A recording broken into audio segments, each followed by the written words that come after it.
everybody, welcome to this week's podcast. We are just about 2 weeks away from Retro World Expo in Hartford, Connecticut, and today I would like to announce another person that's going to be joining us there, Rany. That's right, one of the RetroRGB contributors, and my friend is flying all the way from freaking Lebanon to come hang out with everybody. So I am very happy to finally meet him in person.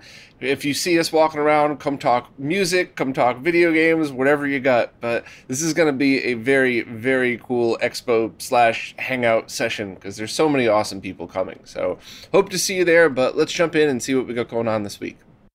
First up, ROM hacker Kaze has just put up their 5th annual F3 presentation, which is basically a roundup of their favorite trailers of upcoming retro-inspired ROM hacks or games or anything that has been worked on by the community. So if you were looking forward to anything new coming out that is based on an existing game or maybe even a giant hack of a new game, I would recommend checking this out because there's a bunch of cool stuff in there. And of course, Kaze has done a ton of awesome work, most recently with the N64, so definitely a good channel to check out. Next up, Chris from Displaced Gamers has just put up one of his behind the code videos for the Teenage Mutant Ninja Turtles NES game that tries to answer a question that's been asked for well over 10 years now: why can't a turtle swim? All kidding aside, and obviously shout outs to AVGN for this, that one infamous water level in that game has driven anybody crazy who's tried to play it. I distinctly remember just freaking out, getting frustrated over it when I was a little kid playing it, and then of course seeing the AVGN videos and trying to replay it over time. It was definitely, I think we all kind of knew it was broken in that area, but Chris breaks down exactly why it was broken, what it is that you could do to get around it, some other very strange quirks like the water direction for any kind of the currents that are going through, and of course posts different Game Genie codes and other ways to hack the game to try to change it to make it easier or more repaired, or however you want to word it. So I always like the behind the code videos, always. I've talked about it in the interview, I've talked about it just separately, talking about these individually, but this was one of my favorites because this really hit home, because I understood everything that Chris was talking about, both from the technical side and the gameplay side. So I would consider this a must-watch if you're either a programmer who's into learning how NES games work, or if you've even just played the game and you have even the slightest bit of curiosity as to why it was so broken. So thanks very much, Chris, and that was definitely one of my favorites. Nicole Express has recently put up a blog post talking about her experience with Game Gear to SMS hacks, as well as the same hardware adapter from Apocalypse that I recently showed in the video that I posted. And as always, I really enjoyed Nicole's take on it. I think she just does a great job, much like Chris from Displaced Gamers, describing deep technical programming stuff in a way that anybody with some patience could understand. Because even if you don't get the ones and zeros point, you could certainly put it into context of everything that she was talking about.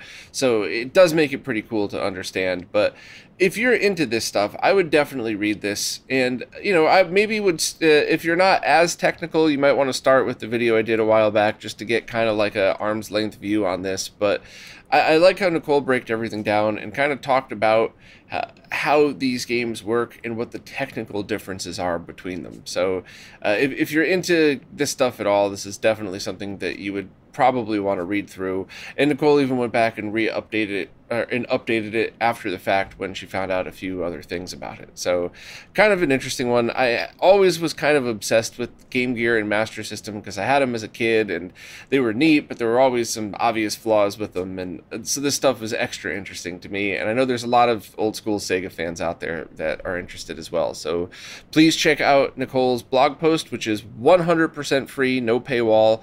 But if you would like to support, you could also support on Patreon, and it's the same content, which is something that I'm always a big fan of. I don't judge people do whatever they feel like, but I like seeing things that are at least eventually free to people.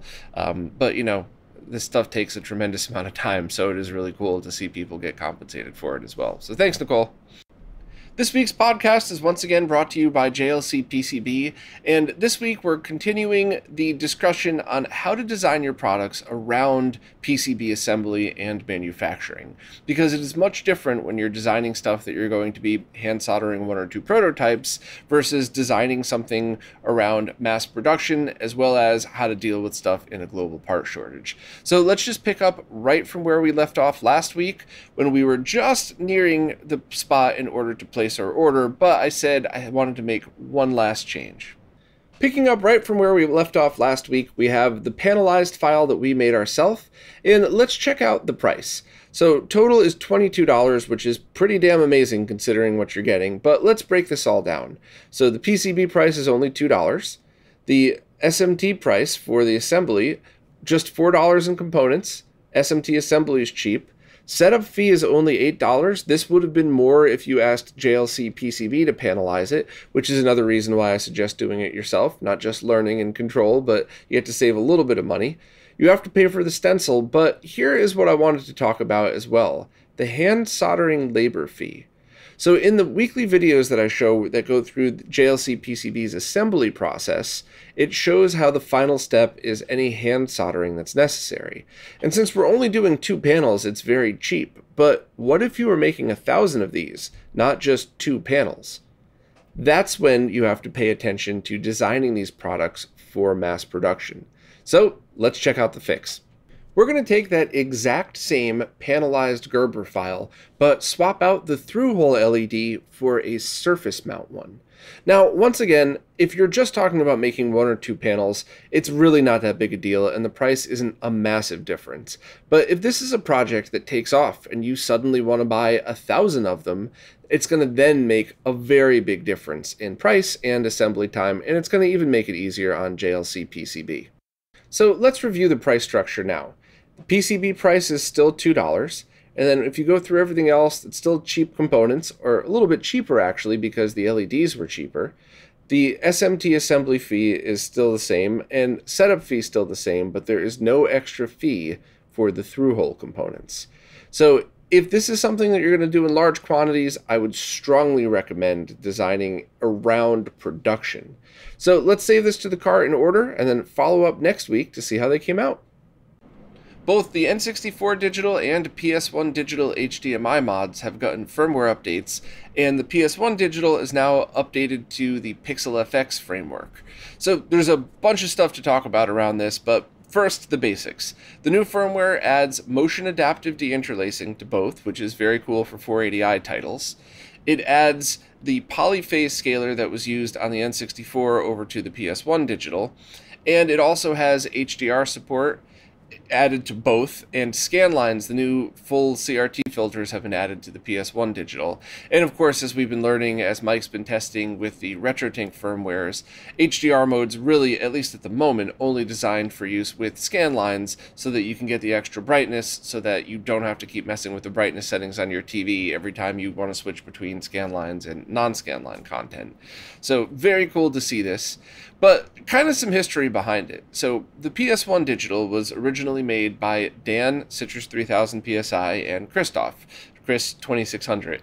They also made the DC digital, the Time Sleuth, and worked on a bunch of other stuff together. And then Woozle joined the crew, and they created, the 3 of them together, PixelFX. But there was a lot of work to be done on the PixelFX N64 digital, the other products like the Morph that they've been teasing, and of course, you know, there's the existing products that were out there, but then all of that code either needed to be ported over, or maybe there could be a hardware limitation, like I think there is with the DC digital. Please don't quote me on that one. But so there was, I guess, a delay that maybe some people were disappointed in, that the PS1 digital didn't just immediately get the extra stuff that the N64 digital got, but it looks like that's all done now. So it's kind of cool because I wasn't really sure if this was ever going to happen. Not a dig at all against the team, it's just there's a lot that goes into this, and porting code isn't like copying and pasting. It's almost like translating from English to Spanish or something.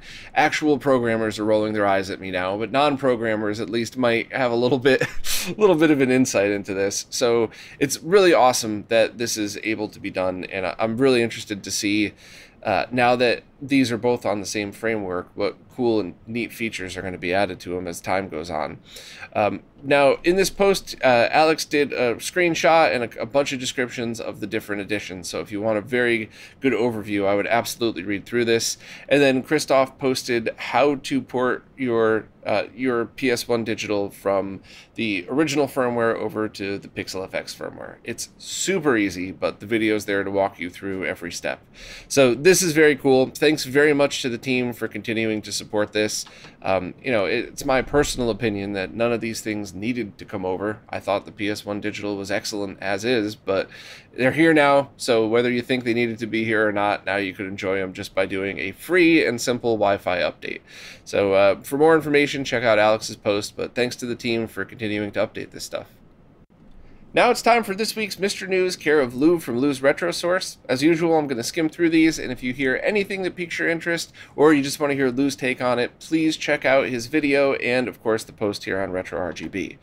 First up, Mr. Retro Wolf has released episode 16 of the Mr. Core development video series, which I always think is helpful for people looking to get into this. Track 17 has gotten driving wheel support on Mr. working well enough to make a commit to the official Mr. Linux kernel, which is very cool because that's going to be used, or could be used with the upcoming Outrun core, but basically any core that supports analog controls for driving. So I'm very excited about that because I love arcade-style racing games, so it's going to be cool to try that one out. A missile command core is currently in development by Jimmy Stones. Peng and Renegade are both available. Hotego has made the Peng core available for everyone to download. You could just either go to the GitHub or use the standard update script. And if you are a Patreon subscriber, you could get a beta for Techno's Renegade arcade game. The PlayStation Core has gotten a CD speed-up option, so you could use up to 8x CD speeds to significantly reduce loading times. There's a few games that immediately jump right into it, but I think this is something that I would personally just always try, and then if you see any issues with it, then back it down. But I always like to see these different hacks, like extra sprite mods, CD speed up load times. It's one of those things that any one of these features is cool, but you add them all together, and now you really start to see how Mr. is surpassing original hardware in some ways. I'm sure somebody's going to take that out of context and say, Bob said Mr. is always better than real consoles. It's not always. It's a different experience, but I love the extra features. Also, Kari Warriors now has a beta available for it. You could just run it by running your update script. And a notable addition is snack support, so if you want to have the rotary controllers via the custom adapter, that will work as well. So thank you very much for that update. And there's a few miscellaneous updates like the tank core, and there's also some tweaks for Athena and fighting golf cores. So as usual, thanks so much to Lou for keeping all of this stuff updated for us. It's so awesome that we get to just go to one spot to get all of these Mr. updates, because before I was kind of scrolling through a million different accounts and basically doing what Lou does, but not nearly as well. So thank you, Lou. And of course, please subscribe to his channel. Fixel has now opened the second batch of pre-orders for the 3DO optical drive emulators. There are two to choose from. One is 100% plug and play. You just plug it right back into the digital video slot and you need to do nothing else. You could retain the original CD-ROM drive. It's a bit more expensive at $350, but that's basically it. The only thing it won't work with is that weird PC add-on card that I didn't even remember existed until Fixel originally told me about it. And the other one is for an FC1 version, Frank Z-1. And I believe it's only compatible with that version now, but it is a no solder, no cut installation. So if you have an FZ1 with a dead drive, this is definitely the one for you. It's $100 cheaper at $250. All you do is unbolt everything, unbolt the drive, unhook it, plug this one in its place. There's even a bracket so that you could easily mount it inside that you could either, I believe, print yourself or just purchase it pre-made. So both of these are awesome. I was in batch number 1, so I hope to get the external one to try as soon as it comes out. I want to retain CD-ROM functionality on mine because I really like to have the option for both, but I'm very excited to see the ODE for it. Also, Fixel has posted a video, which I embedded up top here, that shows you how it's going to look. and the basic interface, at least at launch day, and also posted speed tests, and it looks like the speed is equivalent to a 10x CD-ROM drive. So not only are you going to get the speed boost by skipping CD seek times, because remember, even if the ODE runs at the exact same speed as the original CDs, you had to wait for the laser to scan back and forth across it to hit its correct sector, whereas with ODEs, it's instant. So you have that speed boost plus a speed boost from the actual CD reading. I think that must, and this is speculation here, so Fixel, please correct me if I'm wrong, but I believe in certain consoles, you're limited by the bus speed. So even if you were to hypothetically put a faster CD-ROM drive in it, or an ODE, you couldn't really increase the speed that much higher. But if the bus speed of the 3DO is higher than whatever the original CD-ROM was locked to, then that would be how you could get a faster loading time. Just guessing on that one, but it makes sense, and it's still, either way, it's awesome. Faster loading times, especially if you have a non-working CD drive, this thing's great. So I'm very much looking forward to trying this out, and thanks to Fixel for continuing to go through this project, even during a part shortage. A new retro game engine has just been announced for both the PlayStation 1 and the Sega Saturn, including both of the VDP chips on the Sega Saturn.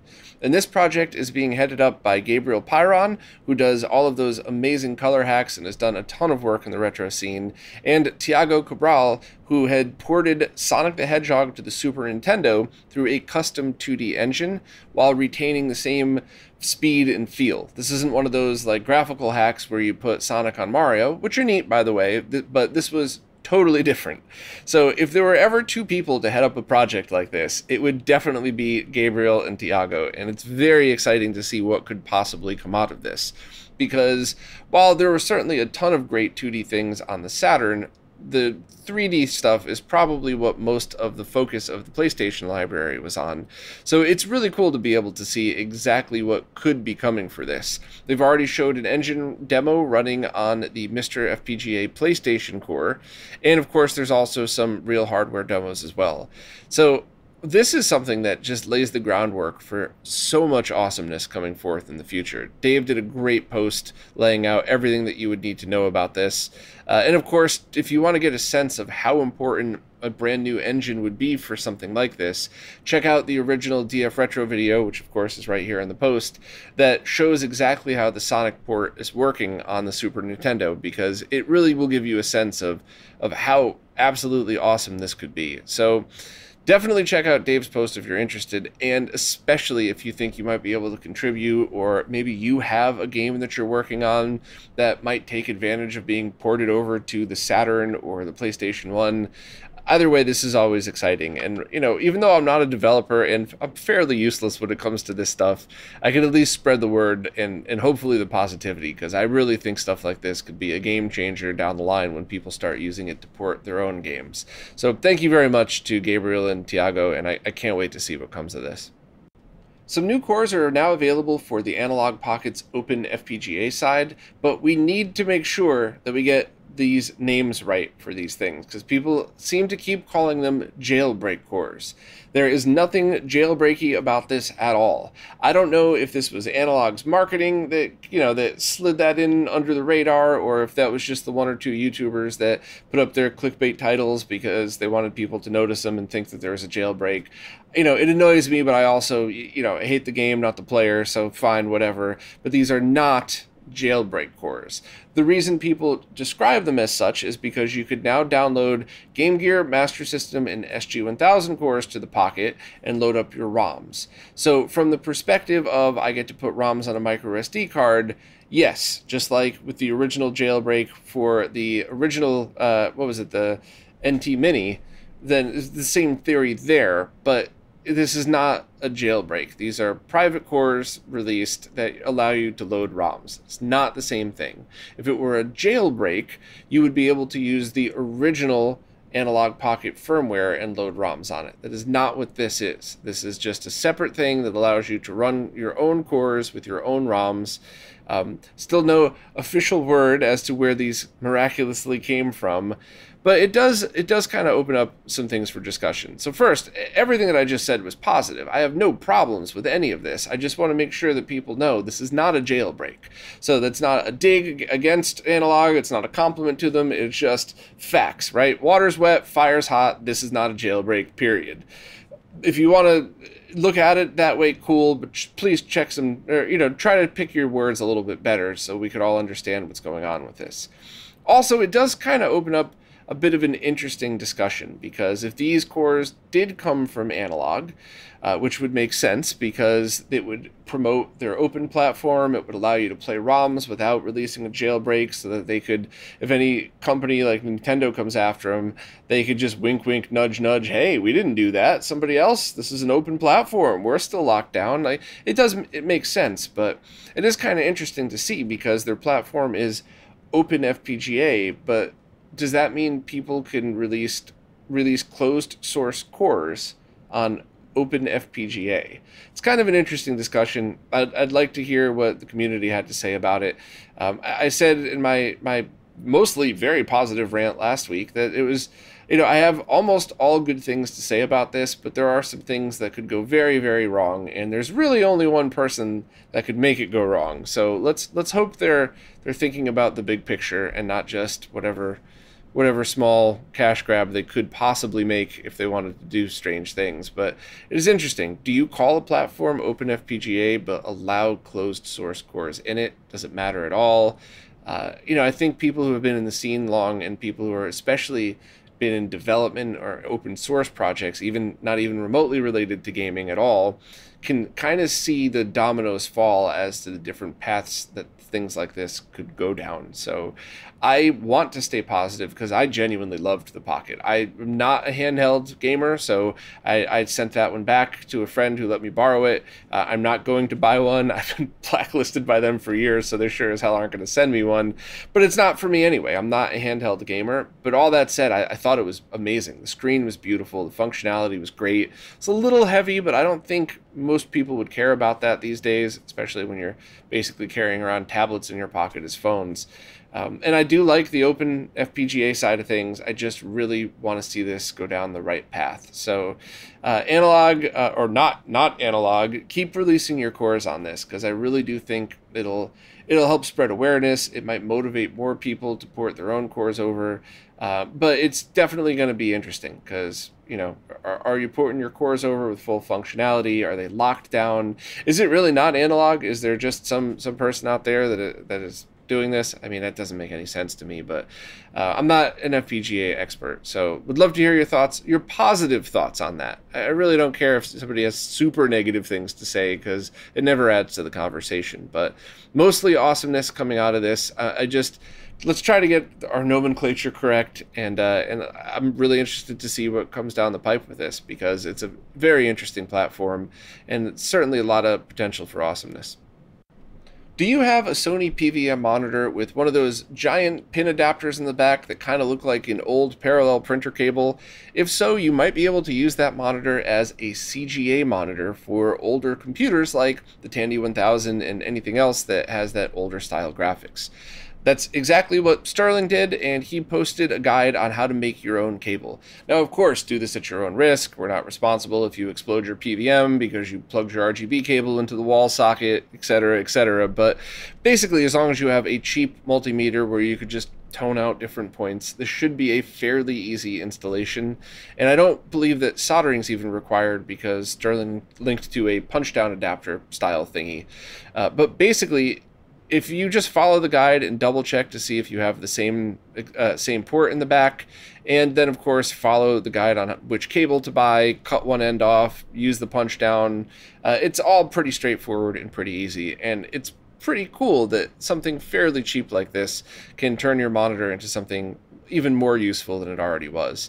I had a Tandy 1000 growing up. I gave mine to Justin, aka Goodwill Hunter, who I think he's still keeping it safe for me. Someday I'd love to go back and make sure that it still works, boot it up one more time just to kind of see, play a round of King's Quest and Zaxxon or something for just nostalgia's sake, but I don't have the room for that here. However, if I had a PVM with this input, I might consider grabbing that back and connecting it all up just because of ease of use and stuff like that. So thanks very much to Sterling for posting all of this. If you have one of those ports on the back of your PVM, you might want to look into this anyway, because heck, maybe someday you'll end up with a CGA RGB adapter. So people just now, 28 years later, have discovered that you could play as the bosses in a 2-player mode for Super Punch-Out on the Super NES. And it was originally discovered by Unlisted Cheats on Twitter and confirmed by a whole bunch of other people, but basically you go through and have both controllers connected, and you could even do this on the Mr. FPGA if you'd like as well. But basically on the title screen is when you start holding combinations of buttons on both controllers, and then it allows you to go through and select which player you want to play as on both sides, and then you could end up playing as the boss characters against somebody else. And they even have some of their own special moves and stuff. So this is pretty neat. You know, whenever new things are discovered by about old stuff, it's always kind of interesting, but to go almost 30 years without realizing this, it's kind of interesting to see. Or maybe it was released before and we all forgot about it and it's buried on some dead forum somewhere, and now this info is just coming back around. So if you're the person that discovered it 20 years ago, you know, our bad, but this certainly seemed to be new news to a lot of people out there.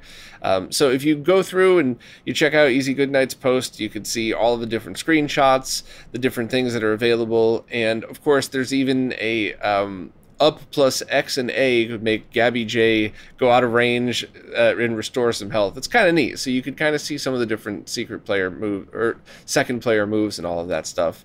So I'm interested to see what other things people discover out there. But if you're a fan of the game Super Punch-Out, definitely give this one a try. Brook has just announced a new controller adapter that allows you to interface modern wireless controllers with original PlayStation 1 and 2 consoles, as well as the PS Classic. So essentially it's Brook's version of the Blue Retro adapter, but without much more information on it. So this one's going to kind of be interesting because the homebrew scene already nailed it with the Blue Retro adapters. Low latency, very good compatibility. The only thing that you could say is availability because of part shortage and being able to just make these in larger quantities. So I'm really interested to see how Brook is going to keep up with this, because they don't post any of their lag test numbers, and I'm not really even sure how they do the latency testing. So it's kind of going to be interesting to see if they're able to keep up with the homebrew side of things. I hope so. I'm a big fan of their products. I hope this thing absolutely kicks ass. So I had spoken to somebody at the company. Hopefully they'd be willing to ship one out so we could do some lag testing on it. I would probably use it as an example for both Mr. lag testing, the same way Pork does those results, which are extremely accurate, but I would also want to do an LED test as well, just for the heck of it, just to kind of compare different methods and see. But it certainly does look promising, I'll say that. It could connect a wide variety of different controllers, and you know, the functionality with PS1 and 2 as well as the classics kind of neat. So you know, my caution is only because I'm a nerd and it's my job to ask questions about these things. I'm a fan of Brook's products. I think the $40 price point is excellent. You could order them right now through Focus Attack, but my only hesitation is that I know so many people that would love to buy this adapter only after they know that it's not going to be a laggy mess. So it would be very cool if Brook would step up and start posting these results. So hopefully I could kind of help supplement that, and there's other people in the scene that I'd love to see do more videos on lag testing and kind of add more of their test results to the Mr. Latency test sheet. Because remember, that's not just for Mr. It will also give you an idea of just the latency of the controller or adapter itself. Yes, of course, it'll apply to the full Mr. setup, but it's probably an excellent resource for just measuring controller adapters and things like that. The only other thing to add, if you want to look at a very odd video, Brook produced a rap video to promote the Wingman PS2 adapter. I just don't get it. Maybe I've finally hit the age where I just don't see the fun and stuff like this, but I think I would have rolled my eyes at this at every age. It's probably especially as a kid, to be honest with you. So with respect to Brook, I don't get it. I mean, please let me know in the comments. Watch the rap and see what you think, but I don't get it. Why is the guy in jail? Why is he handcuffed? I don't... So many questions. So many questions. Brook, maybe consider spending your budget on a lag testing kit and not actors for a weird rap video. Unless that's you all in it. If that was you all, you know, trying to share your music with the world, by all means, then that would be badass. Go for it. But yeah, did you pay for that? Anyway, thanks very much to Rany for the post. All the details you need are right in here. I saved this for last in case anybody doesn't care, but please just listen to the first 10 seconds. Those N64 shells available on AliExpress are from a notorious clone company, and they even cloned the box of a different shell seller. So if you wanted to support a good company who is trying their best to do everything right, check out the N64 Kickstarter for the replacement shell. It's the same stuff I talked about a few weeks ago. Prices are very similar between the two. And I'll get into more details later, but basically avoid the AliExpress, eBay shells unless you don't mind supporting clone companies. I hope you mind supporting clone companies. So here's a bit of the story. The shells themselves, people said they had started to order, they were coming in, and they were okay quality. They weren't garbage, but they weren't certainly nothing like the Retro Gamer Store. Those are amazing quality shells. And those probably aren't clones because there hasn't been an exact product like that. However, Bitfunks cloned the box of those awesome other cases that were out for the Dreamcast and the PlayStation. So that means that while, yeah, you could say, oh, who cares about the box? All of these ones that you're seeing on eBay now, so US sellers are buying them from AliExpress and reselling them, if they show the box, it leads people to believe that it's the same quality of the other ones that are out there, and it's not. So it's just as scumbaggy as everything else that the person behind Bitfunks does. It's so gross to me. So I feel terrible that I bought one, but I honestly didn't know. And apparently a bunch of the sites that are selling on AliExpress are all owned by Bitfunks. So that's one of the many reasons why I use a P.O. box for stuff like that. If that piece of crap is willing to steal products and ruin people's reputations, then I'm sure they'd be willing to dox me. So I'm very glad I had that sent elsewhere. But awful that this happened. I'm sorry for accidentally promoting them. So to make up for that, I've decided to promote the N64 Kickstarter on RetroRGB. Now, up until this point, I've had a pretty solid policy about not really trying to promote Kickstarters unless it's something that I'm involved in, something, you know, peripherally. I've never done an exact Kickstarter myself, but I've worked with teams of people who have done it. I've worked with people who have, this is now their third Kickstarter, and 1 and 2 went perfectly. So, you know, I think TROGTech is going to do their best. Everything looks like it's fine, but I want to see them succeed because I want to see a company who's actually trying to support the retro gaming world succeed, not people who have a notorious years-long reputation for stealing from the scene. So I've replaced the banners. Thank you, Justin from Console Kits, for helping as always. I'm useless without you, but the banners on the N64 section and probably a bunch of other sections of the website are going to be added to promote this. Now, I want to be completely transparent with everybody because I want to make sure my intentions are very clear. I'm not getting paid for this. TROGTech offered to pay for advertising, very nice of them, and it was very much appreciated, but this is me making up for mistakenly promoting the wrong people. So I'm taking one for the team. There is zero money, zero affiliation. I mean this with love and respect. I don't really know TROGTech. This is me taking a chance on a company that's at the very least trying their best to be everything that we would want them to be, the opposite of Bitfunks. So as soon as the Kickstarter is over, I will be replacing those with regular ad banners again. I liked the eBay ones that were on there because I had them programmed, painstakingly programmed over the years to have stuff that's relevant to whatever's on the page. So it wasn't just an ad, it was often very helpful. So it would even say on a lot of the pages like, hey, if you want one of these, just look to your right. It would be right there. But eBay changed everything around as usual, screwed over everybody as usual who had been using their previous APIs. So if I have to go back and manually redo every page, I'm probably going to be doing it more focused on promoting people in the scene. So if you were looking to purchase ad space on RetroRGB, please let me know, reach out privately. We'll figure out costs and, you know, time period and stuff like that.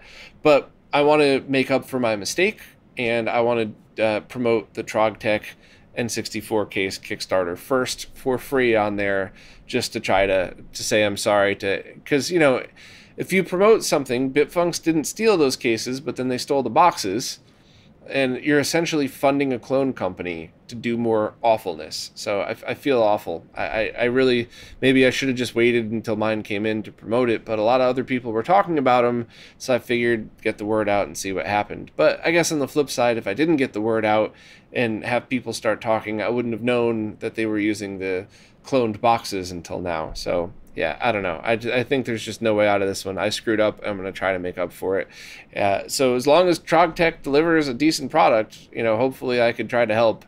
It looks like it. It looks like they're really going to come through with this. So just wanted to have full disclosure, tell everybody exactly what I thought about this, and post a link to the right one to support. Let me know your thoughts in the comments. I'm always listening. If you think I did this wrong, if you just take 1 second to not be an ass about it, I will listen and take your feedback seriously. So thank you all, and you know, sorry for promoting awfulness, but hopefully I can make up for it by promoting a new company that's trying to make really good shells for us. Well, that's it for this week. There was a bunch of other stuff that I missed that I wanted to post, that I wanted to live stream about, but I ended up having something happen over the weekend. Everything's totally fine, but it set me back like 4 full days. So I'm going to have to spend the next couple of weeks catching up with all of that stuff. And there's a bunch of stuff I need to get done before Retro World, before I go hang out and see all of you. So hopefully I'll be able to catch up with the interviews and with some more live streams and stuff, but I'm definitely doing my best. So thank you all for your patience. And of course, and especially thank you all to anybody who supports in any way possible, because it is you who is keeping the weekly podcast, all of the behind the scenes research, the website, and everything else alive. So if you want to figure out how to support either monetarily or by no cost to you whatsoever, please just go to the support page on the website. Thank you all very much, and I'll see you next week.